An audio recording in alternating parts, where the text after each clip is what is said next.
Assalamualaikum warahmatullahi wabarakatuh. Bismillahirrahmanirrahim. Alhamdulillahirabbil alamin wassalatu wassalamu ala asrafil anbiya'i wal mursalin sayyidina wa maulana Muhammadin wa ala alihi wa sahbihi ajmain. Amma ba'du.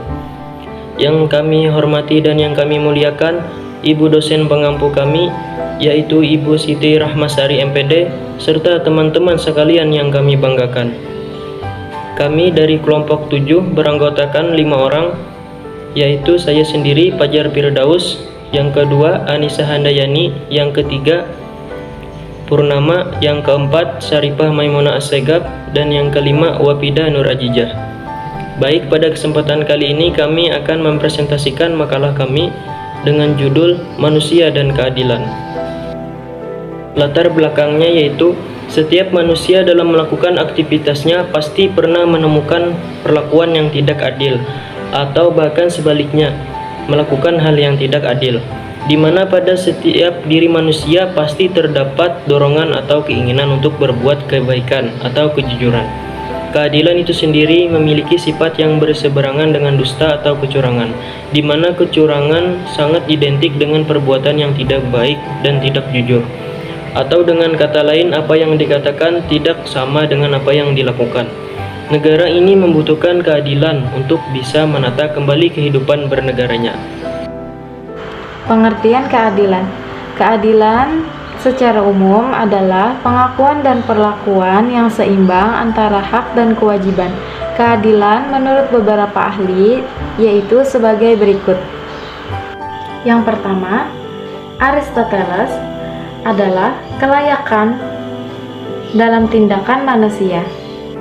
Yang kedua, Plato adalah orang yang dapat mengendalikan diri dan perasaannya dikendalikan oleh akal. Yang ketiga, Socrates memproyeksikan keadilan pada pemerintahan. Yang keempat, Konghucu, keadilan terjadi apabila anak sebagai anak, ayah sebagai ayah, dan raja sebagai raja masing-masing. Selanjutnya, makna keadilan. Makna keadilan menurut beberapa tokoh sebagai berikut.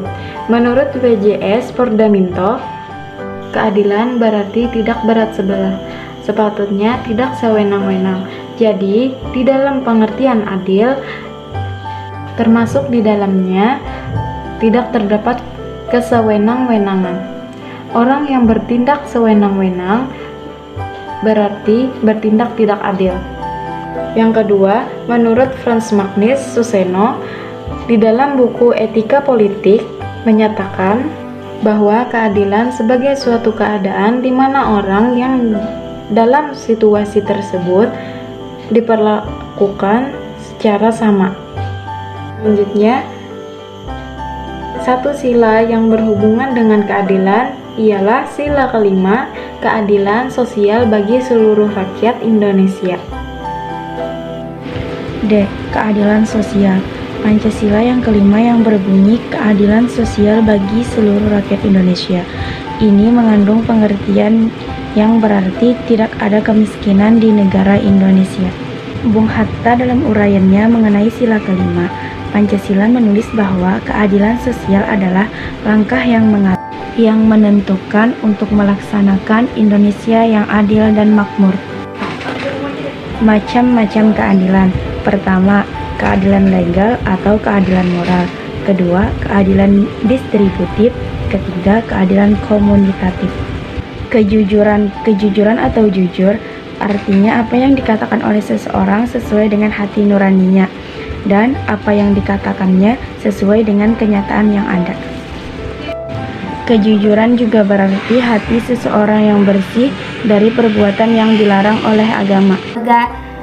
Kecurahan artinya apa yang diinginkan tidak sesuai dengan hati nurani. Faktor mempengaruhi orang yang melakukan kecurangan diantaranya yaitu faktor ekonomi, faktor kebudayaan, faktor peradaban, dan faktor teknik. Kedua, perhitungan atau hisab. Di negara kita ada suatu lembaga khusus yang menangani kejahatan yaitu polisi. Di sini akan menyelidiki dan mengungkap berbagai macam kasus kejahatan yang dilakukan oleh orang-orang yang tidak bertanggung jawab. Dan yang selanjutnya akan diserahkan ke pengadilan untuk diproses menurut Undang-Undang Dasar. Dalam Islam, kita kenal yaitu Yaumul Hisab, yaitu hari perhitungan segala amal dan perbuatan kita semasa hidup di dunia. Dan yang materi ketiga yaitu pemulihan nama baik. Pemulihan nama baik yaitu kesadaran manusia akan segala kesalahannya, bahwa apa yang diperbuat tidak sesuai dengan penciptanya sebagai manusia. Selanjutnya adalah pembalasan. Pembalasan ialah suatu reaksi atas perbuatan orang lain. Pembalasan disebabkan oleh adanya pergaulan. Contoh, pembalasan itu sendiri datang dari dalam diri kita sendiri. Dari yang awal dari rasa dendam, lalu muncullah pemikiran yang namanya pembalasan. Dan yang terakhir yaitu penutup, yang berisi tentang kesimpulan dari presentasi kami.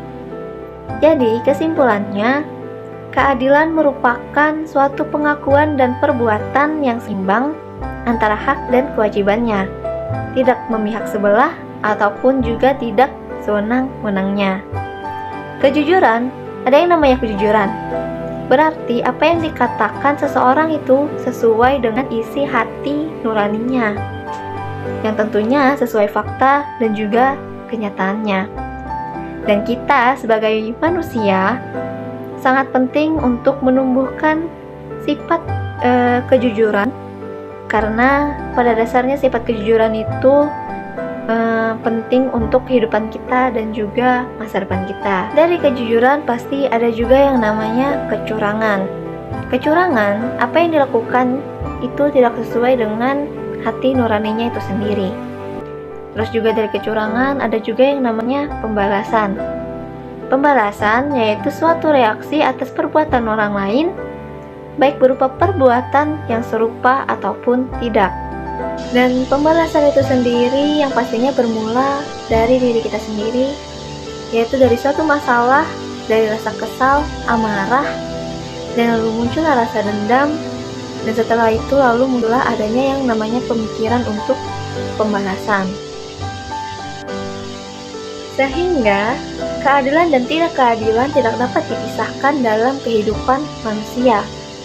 Karena manusia pasti akan menghadapi keadilan ataupun tidak keadilan di setiap harinya. Oleh sebab itu, keadilan dan tidak keadilan sering menimbulkan daya kreativitas manusia. Contoh, banyak hasil seni lahir dari imajinasi ketidakkeadilan, seperti drama, puisi, musik, dan sebagainya. Dan tentunya juga kita sebagai manusia tentunya sangat berdampingan dengan yang namanya keadilan maupun ketidakkeadilan.